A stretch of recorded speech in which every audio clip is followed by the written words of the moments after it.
Hello friends, this is HR Vishwakarma from HR academy Dhanbad.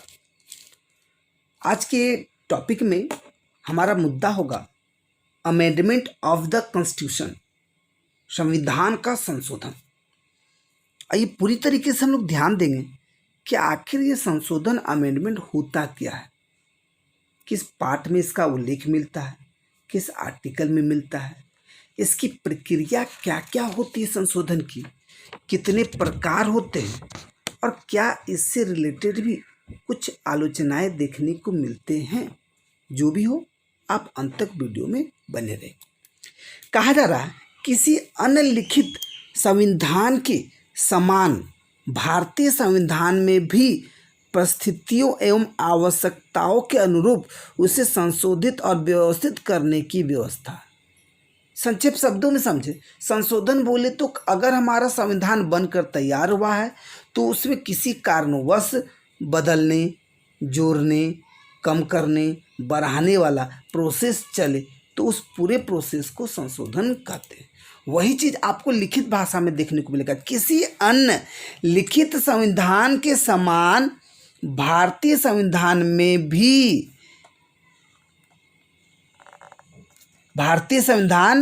भी परिस्थितियों एवं आवश्यकताओं के अनुरूप उसे संशोधन और व्यवस्थित करने की व्यवस्था है।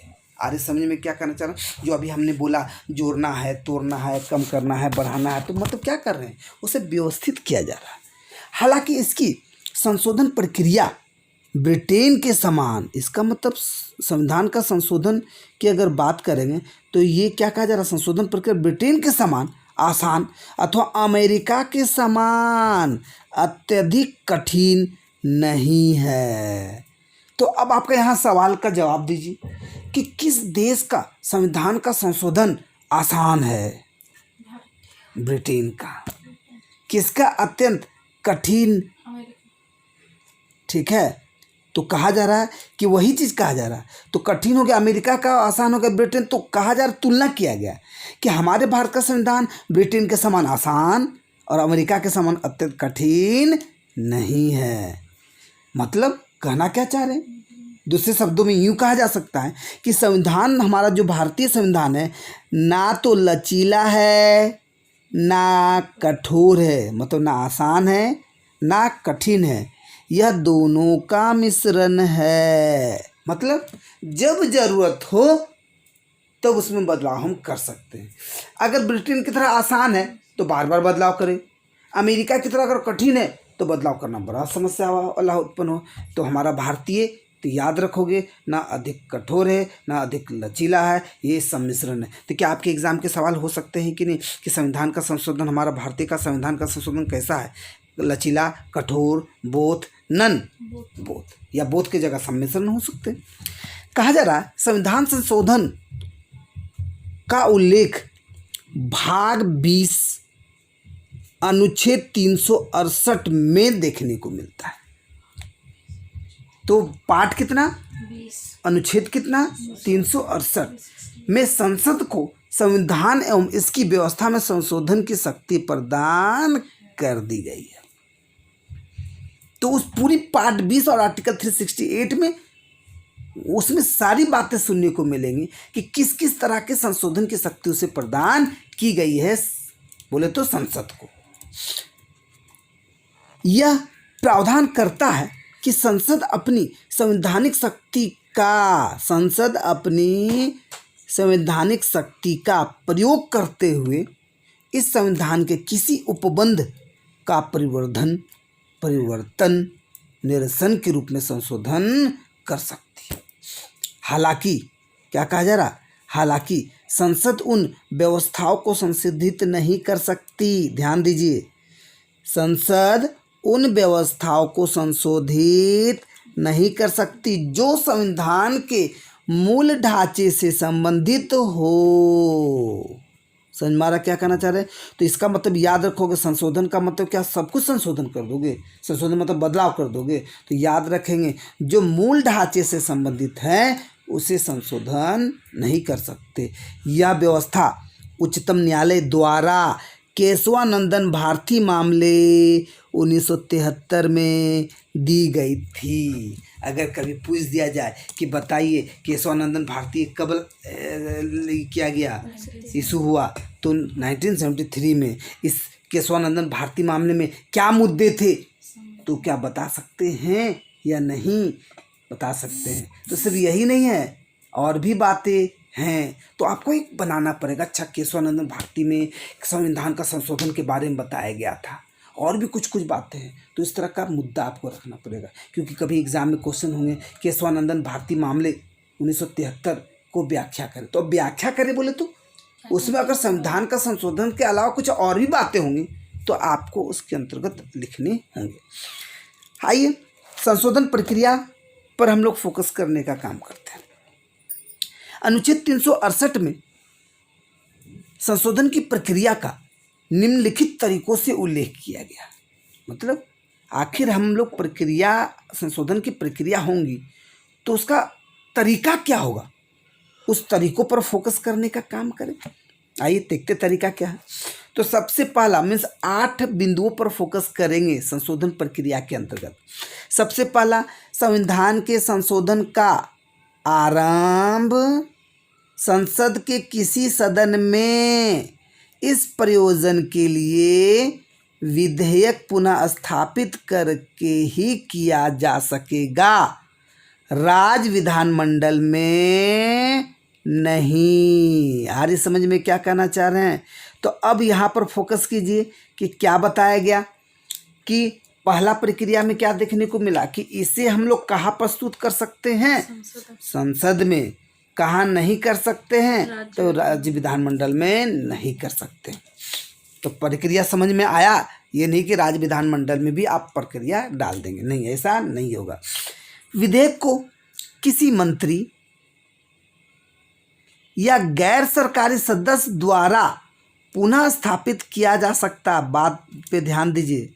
मतलब अगर कोई भी विधेयक पारित करेंगे, मतलब संशोधन से रिलेटेड विधेयक पारित करेंगे, तो कहाँ करेंगे, राज्य विधानमंडल या संसद? संसद। और इसको विधेयक को स्थापित किया जाएगा तो किसके द्वारा किया जाएगा? तो कोई भी मंत्री हो या गैर सरकारी सदस्य द्वारा किया जा सकता है।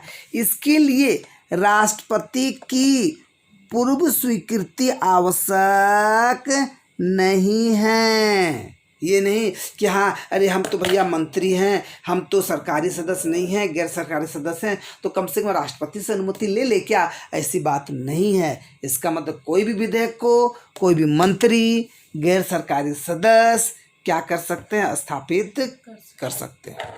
क्या उसमें राष्ट्रपति की स्वीकृति जरूरी है? नहीं।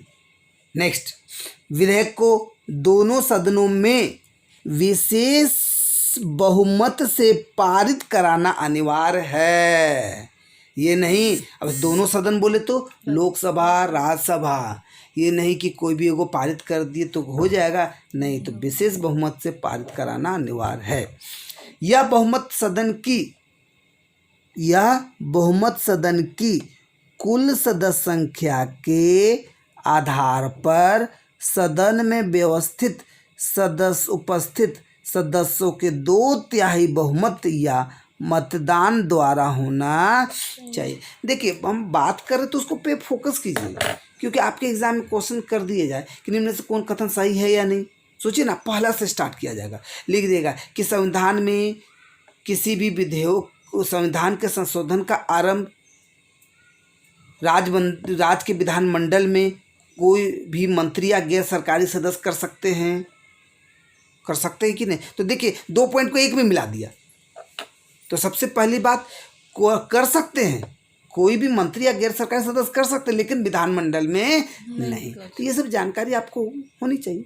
और उपस्थित, और क्या बोला जा रहा है, बहुमत सदन की कुल सदस्य संख्या के आधार पर सदन में जितने उपस्थित सदस्य हैं उसके 2/3 बहुमत या मतदान द्वारा होना चाहिए अगर विधेयक को पारित कराना हो। तो प्रत्येक सदन में विधेयक को अलग अलग पारित कराना अनिवार्य है। दोनों सदनों के बीच असहमति होने पर दोनों सदनों की संयुक्त बैठक में विधेयक को पारित कराने का प्रावधान नहीं है। ध्यान से दीजिए बातों पर, क्या बोला गया, विधेयक को अलग अलग पारित कराना अनिवार्य है। दोनों सदनों के बीच असहमति होने पर दोनों सदनों की संयुक्त बैठक में विधेयक को पारित कराने का प्रावधान नहीं है। अब दोनों कर दिया, मतलब कि स्वीकृति अपने प्रदान नहीं कर दे, अस्वीकृति कर दी उस विधेयक पर, तो क्या संयुक्त बैठक में फिर से बुलाएंगे और फिर से उस विधेयक को पारित कर देंगे क्या? तो ऐसा प्रावधान नहीं है। अगर वो अस्वीकृत हो गई है तो उसे स्वीकारा नहीं जाएगा। यदि नेक्स्ट 5th नंबर, यदि विधेयक संविधान की संघीय व्यवस्था के संशोधन के मुद्दे पर हो, ध्यान दीजिए, यदि विधेयक संविधान की संघीय व्यवस्था के संशोधन के मुद्दे पर हो तो इसे आधे राज्यों के विधानमंडलों से भी सामान्य बहुमत से पारित होना चाहिए। ध्यान दीजिए, अभी हमने चर्चा किया, विधानमंडल, कोई भी विधेयक विधानमंडल में स्थापित नहीं किया जाएगा, पारित नहीं किया जाएगा, लेकिन विधानमंडल को भी मौका दिया जाएगा। ठीक है, कब? जब वो संघीय व्यवस्था के संशोधन के मुद्दे पर हो, तो उस समय जितने भी राज्य हैं भारत में, कम से कम आधे राज्य के विधानमंडलों से समान बहुमत से पारित होना चाहिए। यह बहुमत सदन में उपस्थित सदस्यों के बीच मतदान के तहत हो। आया समझ में? इसका मतलब कभी क्वेश्चन रहे कि विधानमंडल का बहुमत पारित कब होगा? जब वो विधेयक किस मुद्दे पर हो? संघीय व्यवस्था के संशोधन के मुद्दे पर हो।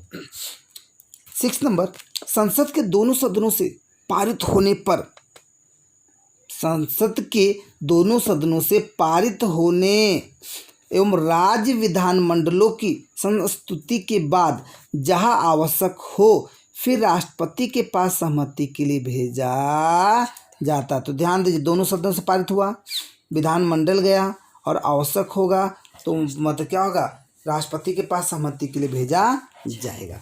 राष्ट्रपति विधेयक को सहमति देंगे, कौन देंगे? राष्ट्रपति। वे ना तो विधेयक को अपने पास रख सकते हैं, ना ही संसद के पास पुनर्विचार के लिए भेज सकते हैं। जैसे आपका वो क्या बोलते हैं, ठीक है, बिल जो पास होता है, जी वही बिल विधेयक सब उसी में आता है। राष्ट्रपति की सहमति के बाद विधेयक एक अधिनियम बन जाता है, संविधान संशोधन अधिनियम, और संविधान में अधिनियम की तरह इसका समावेश कर लिया जाएगा। तो ये 8 पॉइंट थे जिससे आपको पता चल चुका होगा कि संविधान की प्रक्रिया क्या होगा। तो नेक्स्ट वीडियो में बने रहेंगे, हमारा फोकस होगा संविधान के प्रकार, क्या होंगे? संविधान के प्रकार। धन्यवाद।